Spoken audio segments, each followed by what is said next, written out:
Hey guys, Claude here. This is episode 2 on how I became a truck driver. That same afternoon, we barely had any time to celebrate. The same small vans took us straight to the practice yard. We were handed a laminated sheet of paper. On the front, a breakdown on how to perform a pre-trip on the exterior of the truck. The engine bay, the tires, the suspensions, and the driveline. Right at the bottom of the sheets, there was also instructions on how to do an in-cab pre-trip inspection. The instructors were pretty nice. They made the whole experience stress-free. They gave us tips on how to remember our pre-trip.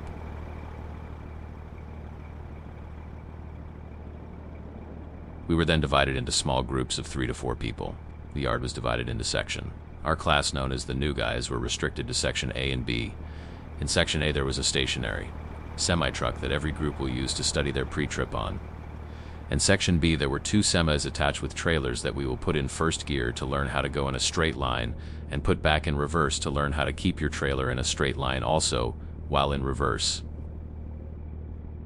The guys before us were considered the testing class. They were also divided into 2 sections. C and D. Section C is considered going out with an experienced driver for practice, and Section D is all about the different type of backing style a driver may encounter when they start driving. For the first week, that is all we did. We will get up early, shower, eat breakfast, and dress warm. By 6 a.m. everyone will be outside boarding the bus taking us to the yard. We will get to the open yard in the winter weather of Colorado. We will huddle ourselves like sheeps under a small canopy. Our winter gloves and boots stuffed with hand warmers until the instructors showed up to do their announcement. The new guys will go to their section, the testing guys will go to theirs.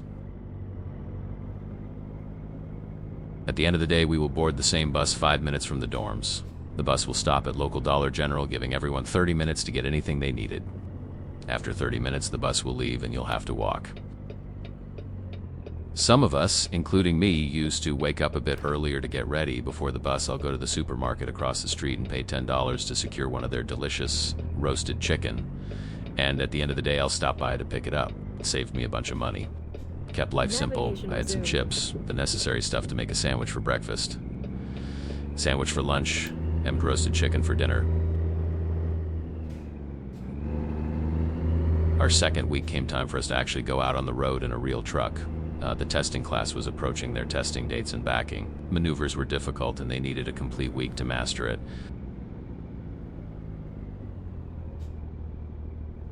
In this video, you are looking at a Peterbilt 387 with a Cummins engine paired with a 10-speed manual transmission. It's the first truck I've ever driven.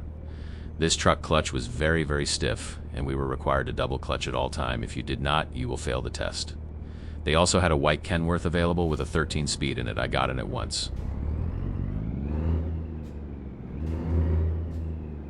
The other group had Wally, a cool old dude from New Jersey, Team W for Wally. You could not roast Wally. He always had a comeback, and if he couldn't win the roast session, he will grab his hammer. I was part of Team M, Team Maggie. She was new to the school. She was such a beautiful lady. She was older, but still managed to turn heads. She was patient, understanding, and reassuring. She grew up as a farm girl, loved horses, worked in law enforcement, and also spent some time as a truck driver. She was great. Before their test, as it is tradition, the testing class will hold a barbecue for us. They got tested. Most of them passed except for one guy. He failed his pre-trip, and while all his other classmates got sent to Texas to continue their journey, he was stuck with us. He will have his second opportunity while we get tested. We were now the big dogs. We took all the bottom bunks and expected the new wave of new guys. As the week continued and we moved to Section D, which is backing, I realized I was doing well in everything else. Pre-trip was locked in. Shifting was locked in. I will grind here and there, but I was significantly better than when I got started. But backing, I sucked. I did not understand how my trailer works. There were 2 instructors. Brad, remember the announcement at the beginning of the day and at the end of day. Brad will be doing them. I'm a big man. I'm 6'4". He's 6'4". He used to be military. This man don't entertain nobody and don't break a smile. With him, Justin, a short but a very nice guy with a big smile on his face. I could call him 100 times, and 100 times he will come with a big smile on his face and try his best to assist me. Keep to the right, and then The days went by and we were now hosting a barbecue for the new guys. Next week will be test week. Came test day.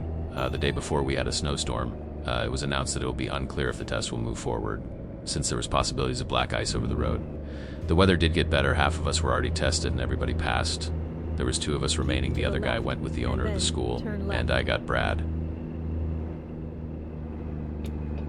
He called my name. I stepped forward. A lot of us did not get a chance to use a familiar truck.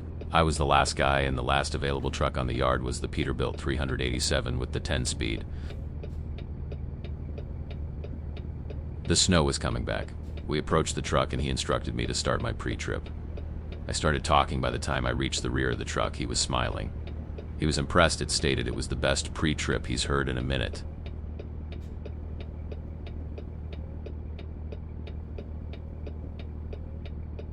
We jumped inside. He instructed me to do my in-cab inspection, which I did. Once again, he was all smile. I had to do one backing maneuver and a mandatory offset back. He told me he knew I was bad at it, but to remember, take my time, and to not hit any cones or I will fail the test and it will be a shame since I was doing really well. He stepped outside. I did my alley dock. He gave me a thumbs up. I did my offset back. Lucky me, I passed both of them. He instructed me that now I was ready to move to the last phase of the test, the road test. It was snowing a little bit. I exited the yard, got on the highway, shifting through the gear without a grind. I got the truck up to speed. He made me change lanes a few times, asked me what are those signs I passed, said he made me exit the highway, had me do a button hook turn, some tight turns, and he rerouted us back to the yard. All the instructors were still on the yard waiting as I'm the last person to get tested and everyone ahead of me has passed. Maggie told me if I have passed, my instructor will tell me, and as I entered the yard, I should blow my air horns to let them know I passed. As I entered the yard, he told me, "Congratulations, you have passed. You did really well. I'm impressed." I asked him for permission to blow my horn. He smiled and told me to blow it as much as I needed to. I pulled on that cord so many times as the horn sound reached the instructors huddled under the canopy. They started cheering me on. They all hugged me. They knew I had it in me. And officially, we were that one class that came in and completely passed without a second try. I was told the bus had already left. Brad took it upon himself to drop me back at the school class where a small party was being held. The owner and some of the school staff were in. They welcomed me. He congratulated all of us. He informed us he will be now naming the top 3 people of the class.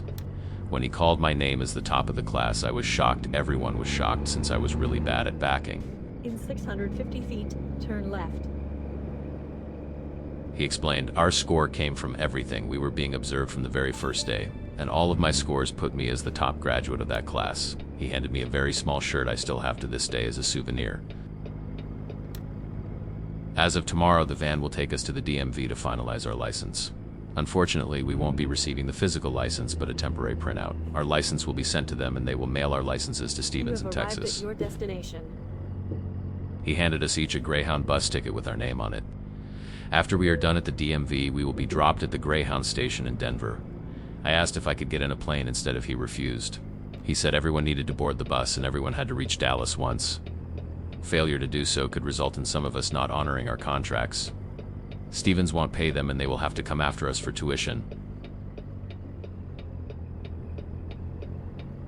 The very next day, after we were done at the DMV, we were dropped off in Denver. Our Greyhound would not leave till 5 p.m. We dropped our bags at a van that hold luggages for a fee. We ended up going around Denver. We had a lot of fun. It was one of the worst trips to Texas we ever had. Once again, this was part 2 on how I became a real-life truck driver. If you like the content, leave a like, subscribe, and comment, and wait for episode 3.